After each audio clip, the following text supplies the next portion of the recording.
사제나 수도자로 하느님의 거룩한 부르심을 받는 것을 사제성소, 수도성소라고 하는데요. 한국교회의 경우 성직자 수는 계속 늘고 있는데 성소자, 즉 신학생은 해마다 줄고 있습니다. 저출산으로 인구 절벽을 내다보는 한국 사회에서 교회도 성소자 절벽에 대비하지 않을 수 없는 상황입니다. 한국교회의 성소자 감소 이유와 과제를 서정빈 기자가 짚어봤습니다. 성소는 하느님의 거룩한 부르심, 즉 선택을 뜻합니다. 좁은 의미로는 사제나 수도 성소를 가리키지만 넓은 의미로는 모든 신자들의 고유한 삶의 방식도 하느님의 부르심이라는 뜻에서 성소라고 합니다. 한국교회의 사제수는 2008년 4,235명에서 2017년 5,360명으로 10년 사이 약 26% 증가했습니다. 교구의 사제수는 증가와 감소를 반복하고 있지만 아직 뚜렷한 내림세를 보이지는 않고 있습니다. 그러나 문제는 성소자, 즉 신학생 수입니다. 교구 신학생 수는 2008년 1,413명을 기록한 후 꾸준히 줄어 2017년에는 1,068명까지 떨어졌습니다. 특히 올해 전국 가톨릭대학 신학과 대부분은 2019학년도 모집 정원을 채우지 못했습니다. 이를 두고 저출산으로 인해 6세에서 21세 사이 학령 인구의 감소가 성직자 감소에 영향을 미쳤다는 분석입니다. 또 신앙인으로 살아갈 수 있는 생활 환경의 변화도 성소자 감소의 원인으로 분석됐습니다.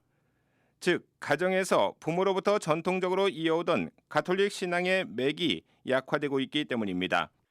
실제로 우리 많은 선배 신부님들의 모습을 보면 구교 집안 출신들이 제법 많다는 것을 생각해 볼 때 가정에서 신앙이 이어진다는 것이 대단히 중요한 부분인데 이 부분이 일단 가장 안타까운 현상이라고 말씀드리고 싶은 것이고요.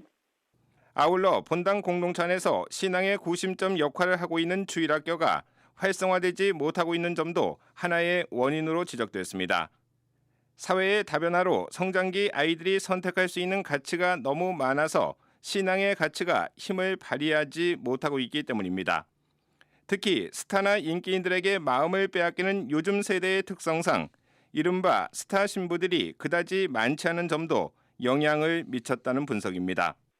과거에 김수환 추기경님이나 이태설 신부님과 같은 영향을 줄 수 있는 스타 성소자들의 모습이 그다지 눈에 띄지 않는다는 것, 이런 모습들이 오늘날 성소자가 감소하게 되는 여러 가지 이유들이라고 저는 생각을 합니다.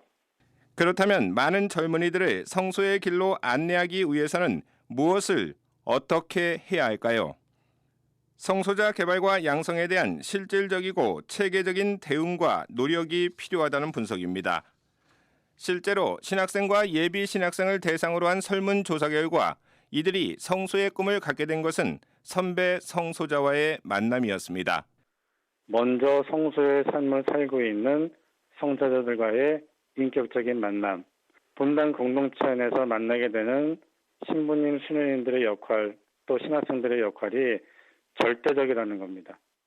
특히 성소를 받기 위해서는 그 시작이 선교의 못자리인 가정 공동체에서 출발해야 한다고 사목자들은 입을 모았습니다. CPBC 서종빈입니다.